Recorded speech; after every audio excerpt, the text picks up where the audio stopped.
Hey everybody, and welcome back to Split Couch Games. I'm Scott, And I'm Ben. and this is Couchcast number 64. And we're going to be talking about Xbox Games Pass. For those who don't know what that is, it's their Microsoft service where for $10 a month you get access to over 100 games, as long as if you keep paying for the Game Pass. They recently, I think on Tuesday, they announced that they're going to be releasing all first-party Xbox games on the service, and you'll have immediate access to them for no additional cost. So I think we're just going to answer the question: is it worth it? And Ben, what are your first thoughts? I mean, whether or not anything is ever worth anything is complete speculation and everything. It's completely up to you as an individual.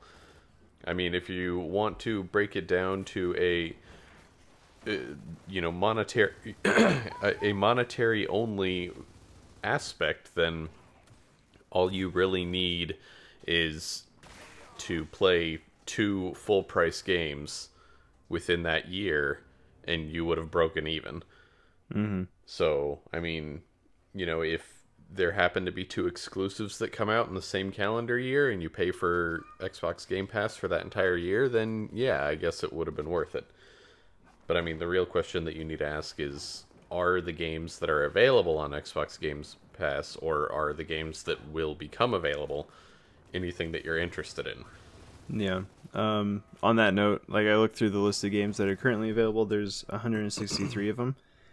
Most of them are, I would say about half of them are 360 games. The other half are Xbox One games. Most of them are games I haven't heard of. But, within there's a few gems. Well, I mean, you not hearing of a game isn't exactly shocking. I mean, I hear about games.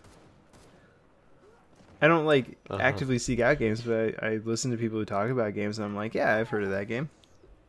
Oh, okay.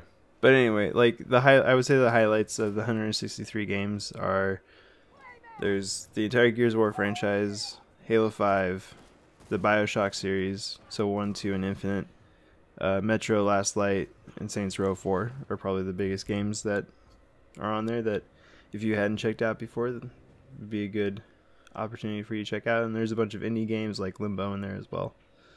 So, Gotcha.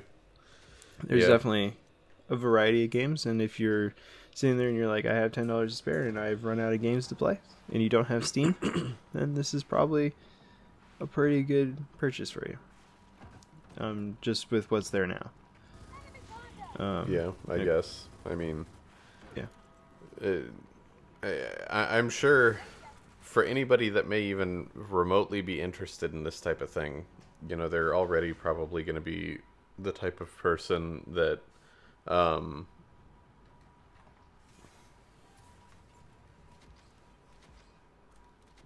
can hear me now? Mm-hmm. Okay.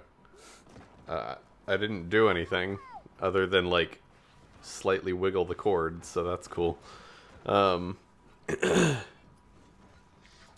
Anyways, I feel like having a plethora of games available at your whim is something that only people that already play a wide variety of games are going to enjoy.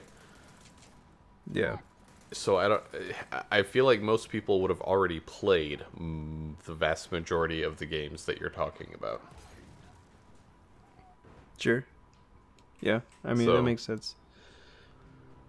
Yeah, I mean, I don't know. That's why I was saying, if anybody's wondering, it's like, should I get it? Because this sounds like a really cool deal. Like, you need to look at what's available and what will be available in the future, and make that call for yourself.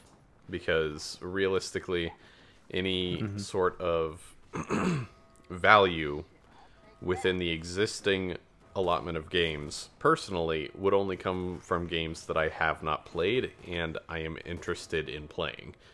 Yeah. And as far as any future games, obviously the exclusives aren't the only things that they're going to be adding in. You know, they've been slowly adding games to the Game Pass as time goes on. But realistically, you know, everybody's like, oh, you know, Xbox Game Pass is going to be, you know, like such a big deal now. Which I'm not trying to say that the move that Microsoft has made wasn't a big deal and that it wasn't a good idea. But I can't help but be like, okay, I mean, yeah, this is great. Yeah. But what exclusives? Yeah, I think that's Because, I mean, like, that's the big one. We're getting Sea of Thieves and Crackdown 3. And State of Decay 2. Okay, and State of Decay 2. However you felt about the first one, because I know that you're tired of zombie games, was actually a well-received game. It's actually on the Games with Gold, like the first one's there as well if you wanted to try it out. Yeah, well, I think I did try it out for a little bit, and I was like, wait, this isn't co-op? That's dumb, and then I turned it off and deleted it. That's kind of how I felt. I was like, ooh, this really needed to be co-op. Yeah. Yeah. So, I mean, State of Decay 2 might actually be worth it. I don't know, but that's beside the point. If you're not the type of person that's interested in Halo, Gears of War, and Forza, there are very, very few reasons as to why you should get an Xbox Game Pass. You know, based solely off of all the new exclusives are going to be available day one. Because, I mean, like, those are the 3 core franchises of Xbox, really. Yeah. Anything else is kind of a once every, like, 5 years, maybe, or they're, like, one-offs and that kind of thing. Like, Xbox just does not have a great selection of exclusives right now. And, yeah, I mean, I'm sure that's a horse that people are tired of hearing being beat to death. And I mean, eventually Microsoft might remedy that. Who knows? yeah, So, maybe. On that note, though, of the exclusives, do you think that this signals that Microsoft is going more towards the games as a service route, as opposed to, because we've talked about it before, where Sony seems to be okay with single player games being their flagship products, or their flagship games, first party titles. I can speak English, don't worry about it. But Microsoft has gone the route of, you know, Halo, Forza, and Gears having loot box systems and everything like that. So, Well, and this move really just means that they want everyone to be in those games. I mean, not really. I feel like this move was primarily about adding some value and maybe potentially breathing new life into a service that realistically probably wasn't doing well. I haven't seen any numbers in terms of, you know, how many people were already subscribed or whatever. But I can only imagine, based off of the value proposition that it was offering before, that not that many people were subscribed. Yeah. Because realistically, the only type of advantage that it could possibly give would be to the person who's trying to game on a budget and they're also playing a lot of catch-up. But I feel like those people would almost be better off taking part in just like the used game market and, you know, continuing to stay behind a generation, which, you know, I've never been in that situation, but as far as I am aware, people that can't really afford to game at the same pace as what the industry moves are typically behind an entire console generation and are playing games, you know, just kind of as they can. Sure. And, you know, maybe every now and then, you know, like they'll get, you know, a real nice Christmas gift or something like that. But I mean, you know, that's, you know, we're getting super speculative and talking about things that neither of us really have any place to be talking about. But I mean, the Game Pass as a whole, like I was saying, I don't think was doing very well. And I think this was a move to give incentive to it. And the only way that I would even consider jumping on board with Game Pass is if this E3 they announce, it's like, hey, we have all these exclusives that are in the works and also coming out this year and next year. Yeah. Because, I mean, I know that there are a lot of rumors going around right now that, excuse me, that they are trying to revive the Fable franchise. And if that's the case, like that combined with Crackdown 3 and State of Decay 2 would potentially give me enough reason to buy into Game Pass. But I mean, also according to rumors and everything, that other Fable game is a few years out. And, in my opinion, if it is a few years out, that's kind of too little too late in terms of, Xbox games. Like, you're now talking about, like, let's say it came out in, like, 2020. That would be year 6 of the console cycle. E7? 7? So, yeah, I guess it would depend on when in the year it came out, but... Yeah. But yeah, so like year 6, year 7, somewhere in there. And I don't know. I just feel like the sheer lack of exclusives, the lack of meaningful, like, popular, almost console-selling exclusives just isn't there to bring that value. Because, I mean, don't get me wrong, like, I enjoy Gears of War. But, like, I play the campaign, I play a little bit of multiplayer, and then that's it. Yeah. And that's pretty much the way I've gotten, or the route I've gone with Halo nowadays as well. I used to be super into Halo. Like, I used to play the multiplayer all the time and everything. But the experience has just changed so much from what I grew accustomed to, and I also don't have time to get super invested into multiplayer games anymore. So, well, I mean, if you're okay with falling behind on other games that you want to play, you totally have the time. Well, yeah, but see, I'm not okay with that because there are too many other great games that actually have an impact on my life. Yeah. So, anyways, but so.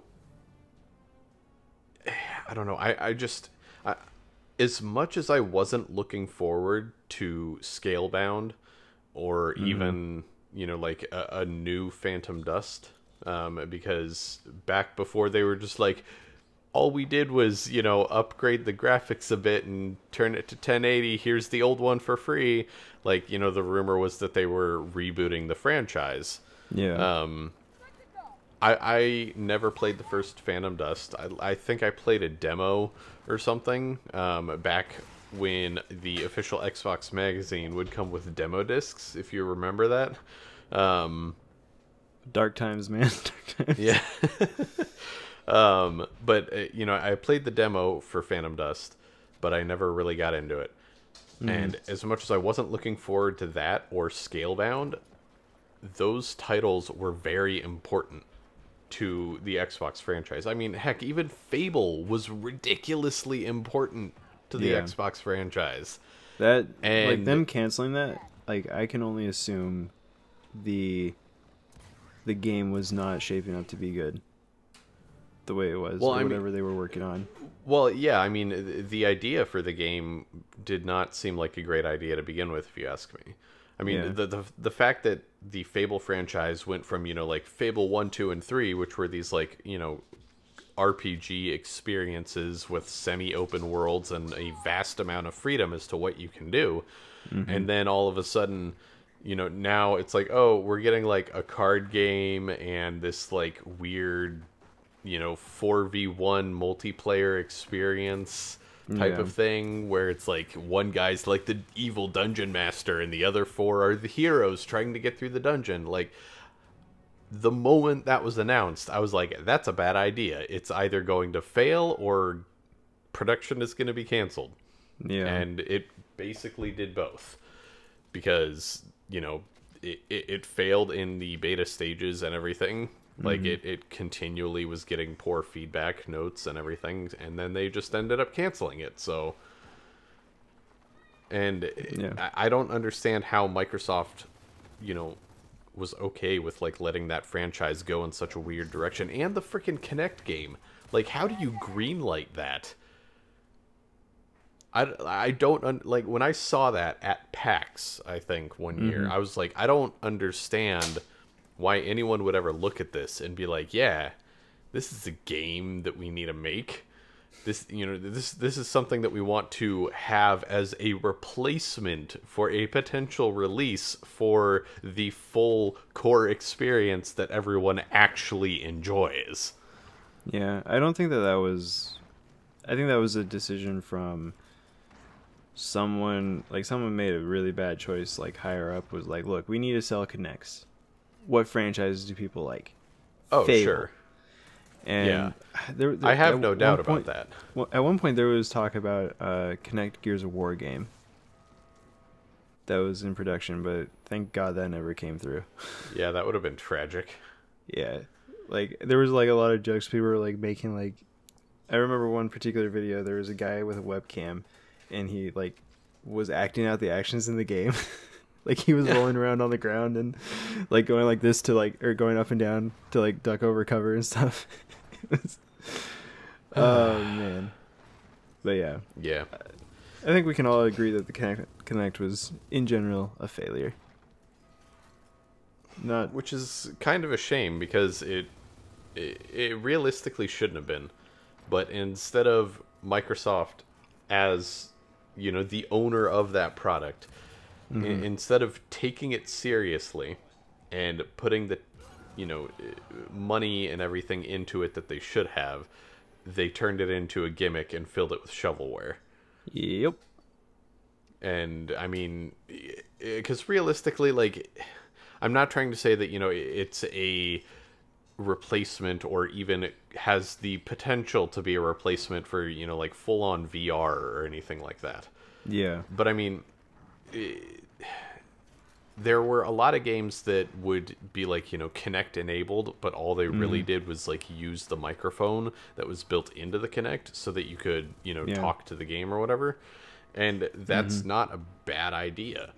Back on the OG Xbox, there were games like, Rainbow Six 3, where you could issue orders to your squad mates via a microphone. Yeah. And it was kind of, gimmicky and campy, because they were like controller inputs that you could do for the same thing, but it was really kind of fun. I enjoyed that aspect of that game.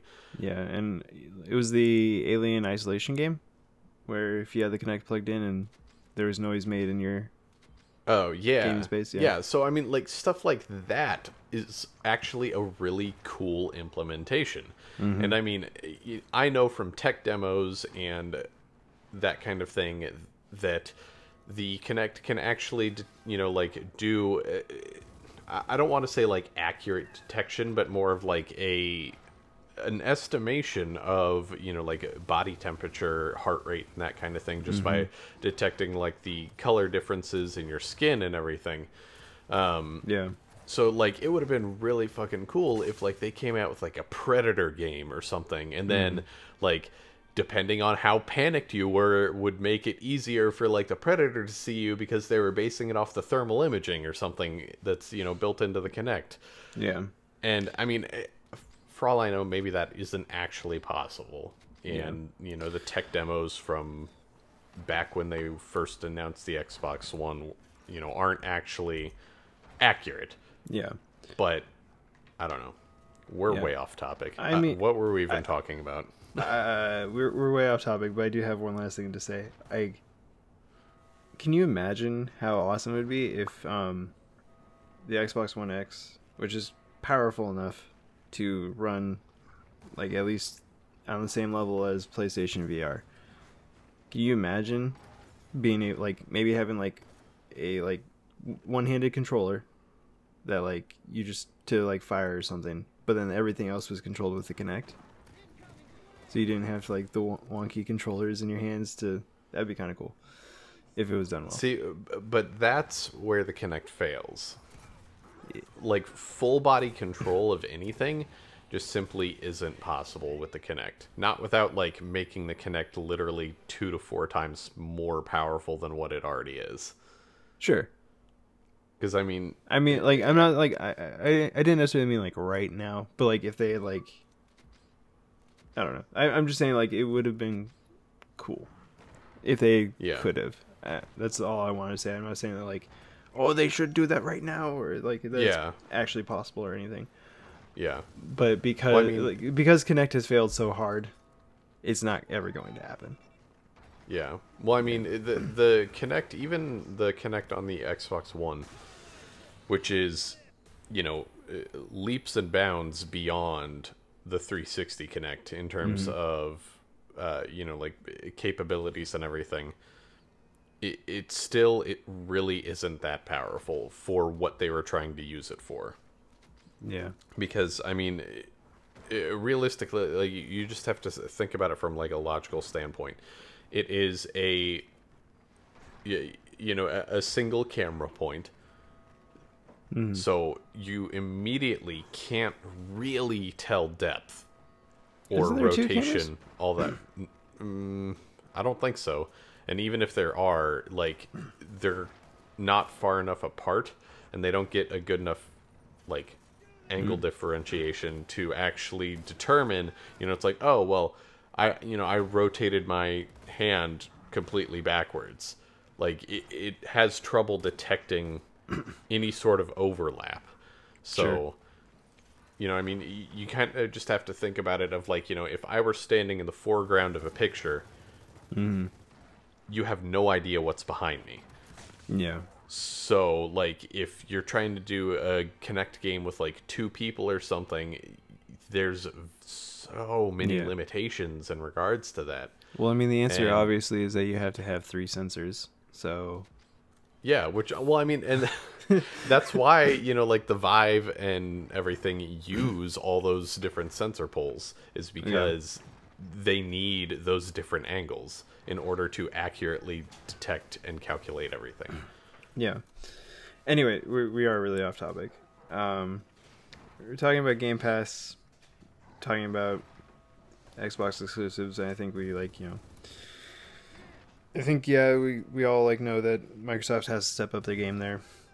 Like, whether or not, like, that's founded, like, I mean, I don't, in some ways I think it's founded. In other ways, I think it's kind of crazy. Like, I think that there are some really good Xbox exclusives. Well, the problem that most people have isn't that there aren't any, as much as it is that, like, we're looking at such a drastic difference in terms of, like, ratio. It's like, for every one Xbox exclusive, whether or not it's good, there's, like, 3 or 4 PlayStation exclusives. Yeah. And I mean, PlayStation has knack. All right. Well, I mean, like, even if you go beyond the, you know, the idea of, like, just pure numbers, the number of Microsoft exclusives that have been in, like, the top, I think, like, 20 games of the year, in terms of, like, you know, Metacritic ratings and everything like that, it's like maybe like 1 or 2. Yeah. And then the, like, other, you know, 10, 15, 20 spots or whatever, you know, they're all, like, PlayStation exclusives or third parties. Yeah. Cause I think in or the Nintendo last, exclusives. Well, yeah. You know, I think in the last, I think maybe 3 years, there have been at least 3 to 4 PlayStation exclusive games that have been ranked in, like, the top 10 of the year, and there haven't been any Microsoft games. Yeah. I don't even think Gears of War 4 made it into, you know, the top 20. Oh, I don't think that Gears of War would ever make that list because people don't.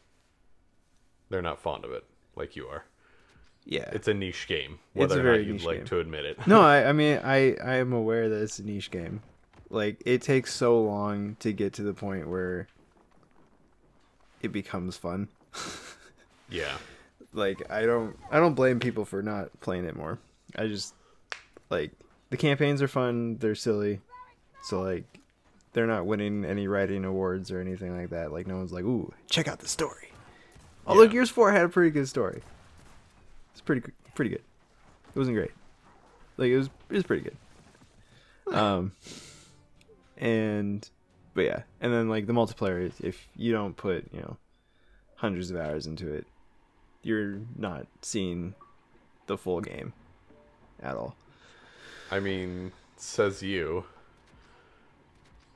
Yeah, says me. I feel like maybe that's just you trying to justify like the 3,000 hours you've put into it. I don't have to justify that. I'm not ashamed. I put the time in, and I'm really good at the game.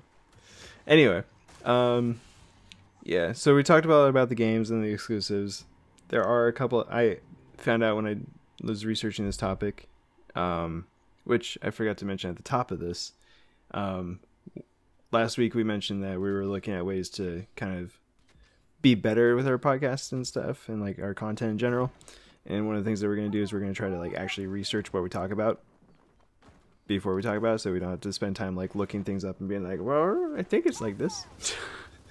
To be clear, that doesn't mean that we just like sit down Saturday morning with no exposure to any of the news and just go like, let's talk about this. We have done that before. Yeah. But for the most part, we typically have at least a general idea of what we're talking about. Yeah. Yeah, but we like sometimes like we have like we might like read one article and then like someone will read another article and like we'll have The different articles have information. contradicting information, yeah. Yeah. So But I mean, I feel like the problem there stems from the fact that you look at Polygon for some reason. I looked at like a few different ones. Anyway, it doesn't matter. We're gonna do a better job of that. So yeah, so I was looking at it. I looked at the website, and a couple of things that I didn't know about it is that like if you were subscribed, you get 20% off of digital games, which is Like all digital games? it. So the website Or just like buying a game from that library? Yeah, I mean, would have been better to research that. Thanks, Ben, for really shitting all over that idea. It says discounts on Xbox One games, save up to 20% on Xbox One game purchases and 10% on all related add-ons. So we don't know, basically, is what you're saying. I mean, I'm sure that there's some fine print somewhere in there, but it sounds very much like it's all Xbox One games. Yeah. Who knows, though? Hold on. Discount offers exclude titles within 30 days of launch. Discounts based on Microsoft Store price. Okay. So it sounds like pretty much everything, but if it was released within the last 30 days, you don't get a discount, which that makes sense. Yeah. All right. I mean, I think that's pretty cool. And then you can play the games offline, which is cool. It doesn't really matter for most people, I don't think, but good. Yeah. I think that might just be a perk that they decided to list in contrast to PlayStation Now, because PlayStation Now you're streaming the game, you're not actually like downloading it to your console. So yeah. And then there's the Game Pass goals, which is like hidden down at the very bottom in the frequently asked questions, and I'm like, it's like, what are Game Pass goals? And I'm like, I didn't even know that was a thing.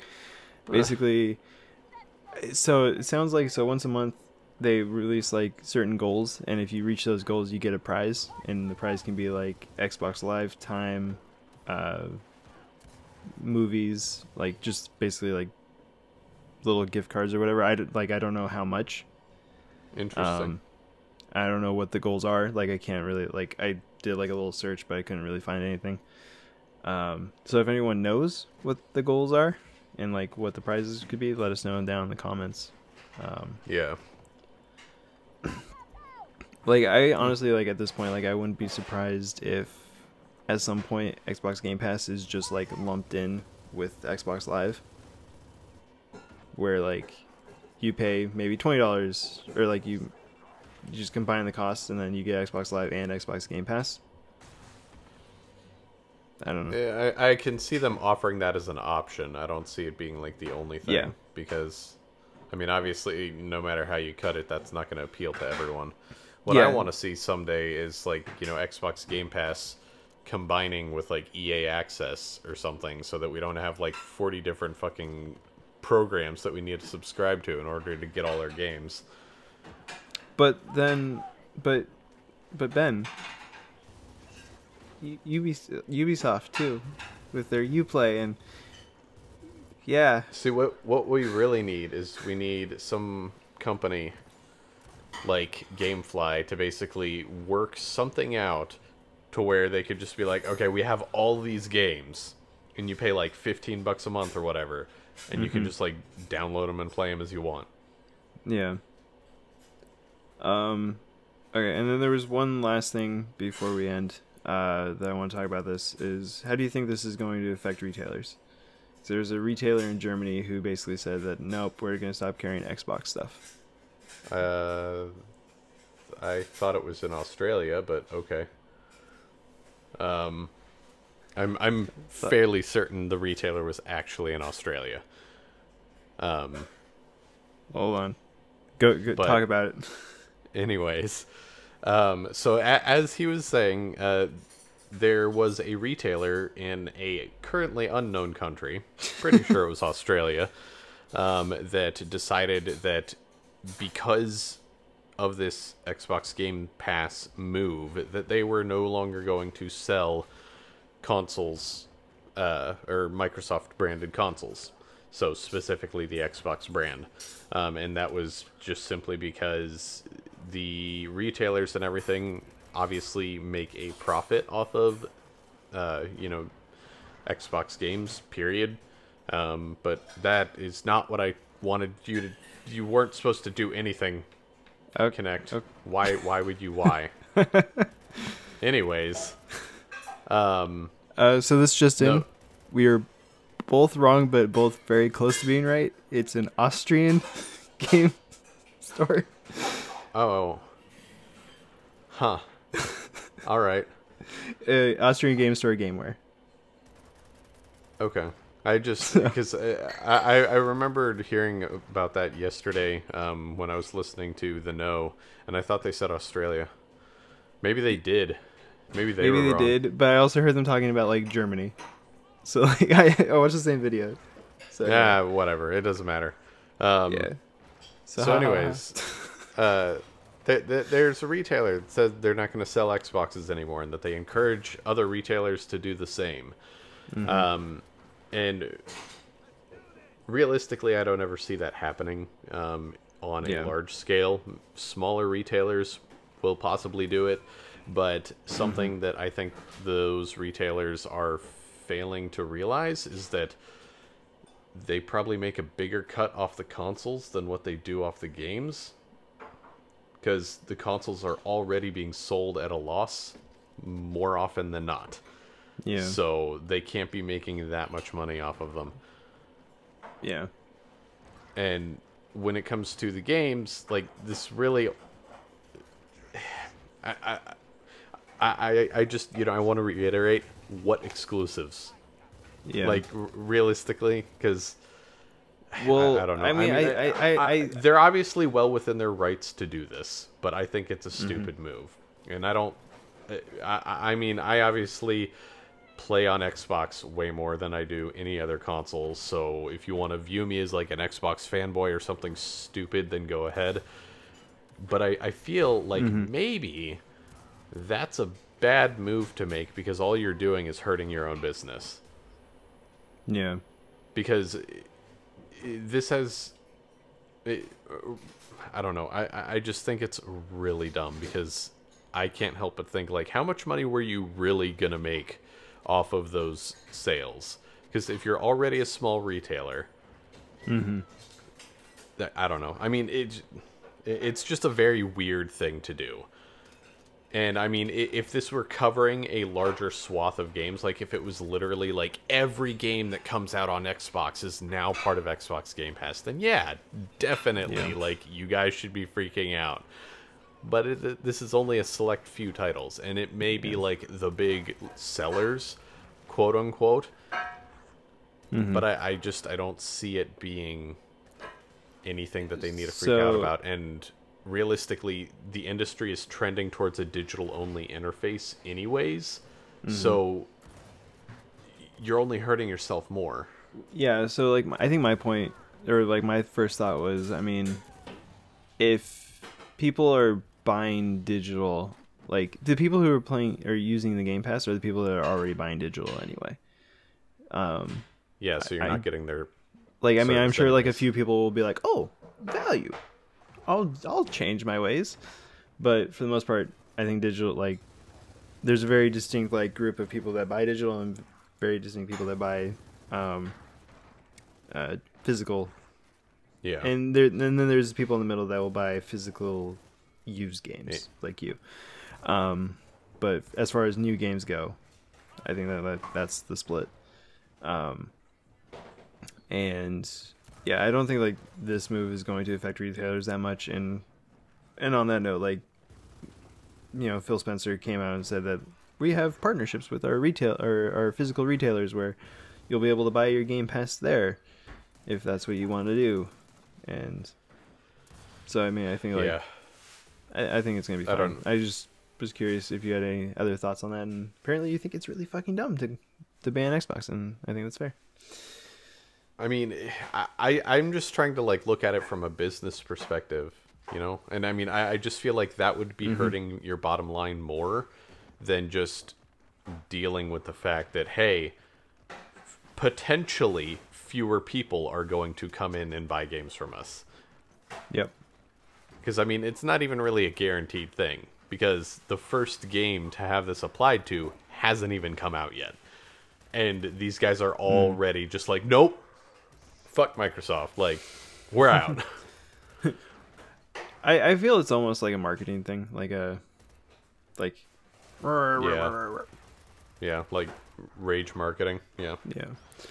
Anyway, Definitely we're coming up possibility. on 38 minutes here, so let's I think we're gonna call it there. Let us know your guys' thoughts, whether you guys have tried Game Pass in the past, if you guys are thinking about trying it now, if you guys still have it, and whether you think it's worth it. Let us know down in the comments, and we'll see you guys next time on Split Couch Games. Bye. Bye.